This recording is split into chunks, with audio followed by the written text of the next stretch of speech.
손등이 붉어지고 가렵다면 요즘 유독 많아진 한랭 두드러기 왜 생길까? 요즘 같은 겨울엔 밖에 나갔다 들어오기만 해도 손등이 얼얼해진다. 그런데 어느 순간 붉은 반점이 올라오고 가려움이 시작된다면 건조해서 그렇겠지 하고 넘기기 쉽다. 하지만 이 증상이 추위와 함께 반복된다면 한 번쯤은 다른 가능성도 생각해봐야 한다.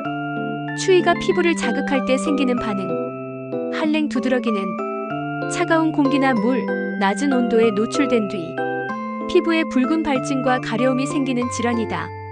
특히 강추위 속 야외 활동 후 갑자기 따뜻한 실내로 들어오거나 몸이 찬 상태에서 전기장판 온풍기 같은 고온 환경에 노출될 때 증상이 잘 나타난다.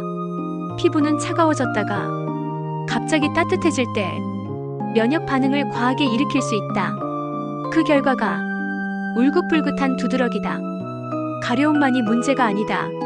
한랭 두드러기의 가장 흔한 증상은 피부가 붉게 부어오르고 심한 가려움이 동반되는 것이다. 하지만 사람에 따라 증상은 더 다양해질 수 있다. 피부가 다시 따뜻해질수록 가려움이 심해짐, 얼굴목까지 번지는 발진, 두통이나 어지러움, 혈압 저하, 드물게 호흡이 답답해지는 느낌.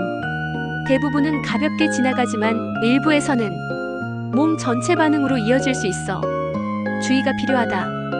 왜 어떤 사람에게만 생길까? 한랭 두드러기의 정확한 원인은 아직 명확히 밝혀지지 않았다.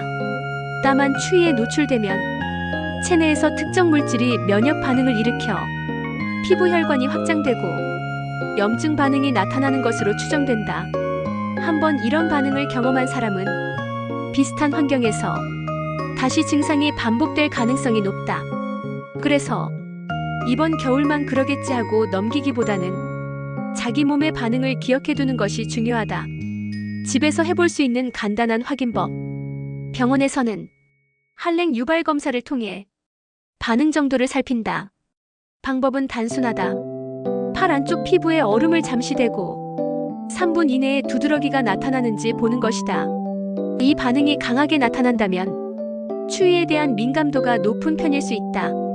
다만 자가 검사는 무리해서 시도하지 말고 의심될 경우 의료진과 상담하는 것이 안전하다. 치료보다 중요한 건 관리. 현재로서는 한랭 두드러기를 완전히 없애는 치료법은 없다. 주된 치료는 항히스타민제를 통해 가려움과 발진을 완화하는 것이다. 다행히 많은 경우 몇 년에 걸쳐 서서히 호전된다. 하지만 관리가 부족하면 만성 두드러기로 이어질 수 있다. 그래서 핵심은 치료보다 생활관리다. 겨울철 이렇게만은 조심하자. 찬 공기에 갑자기 노출되지 않기. 추운 상태에서 바로 고온 환경 피하기. 외출 시 목, 손발 충분히 보온하기. 장갑과 양말은 필수. 두꺼운 옷 한 벌보다 얇은 옷 여러 겹. 실내 온도는 1820도, 습도는 40% 이상 유지.